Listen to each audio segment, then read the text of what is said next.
दोस्तों, मैं हूं दिनेश की वोरा। न्यूज़ टाइम आपका स्वागत है। बांग्लादेश के संदर्भ में लीस्ट डेवलप कंट्री से अगर बांग्लादेश ग्रेजुएट हो जाता है तो उसको एक साल में $7 बिलियन का एक्सपोर्ट का नुकसान हो सकता है। ये पहली स्टडी आ गई है।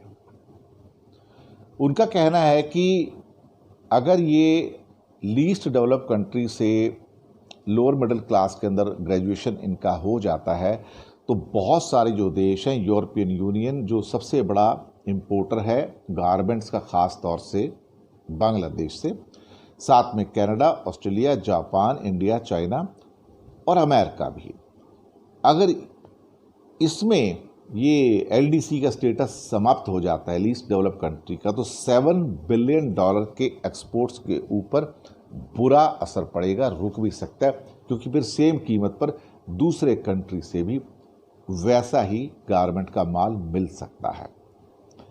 सबसे बड़ा जो खतरा अब यहाँ पे निकल के आया है वो वियतनाम से है, क्योंकि वियतनाम का एक फ्री ट्रेड एग्रीमेंट हो गया है यूरोपियन यूनियन के साथ, और बांग्लादेश का सबसे बड़ा एक्सपोर्ट का जो चंक है वो यूरोपियन यूनियन को है।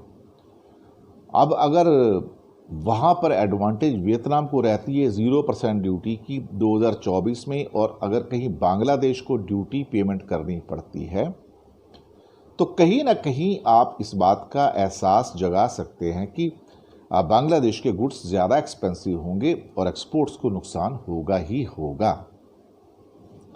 अब इस बारे में तो ऑलरेडी उन्होंने बातचीत शुरू कर दी है, और बातचीत शुरू करके उनसे रिक्वेस्ट की जा रही है। मैंने पहले भी इसके बारे में प्रोग्राम्स किए हैं, और मुझे लगता है अभी जो बाइडेन साहब अमेरिका में आए हैं और उनका भी एक बड़ा सोबरिंग और मॉडरेट इम्पैक्ट आएगा, क्योंकि ट्रंप जो थे वो कभी भी ट्रेड के पक्ष में नहीं थे, वो प्रोटेक्शनिज्म में जाते थे, जबकि जो बाइडेन जो हैं थोड़े से ओपन हैं।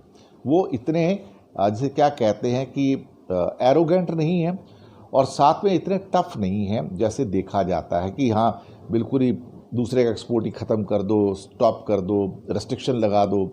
वो मारा मारी वाली सिचुएशन पर पहुंच जाते थे।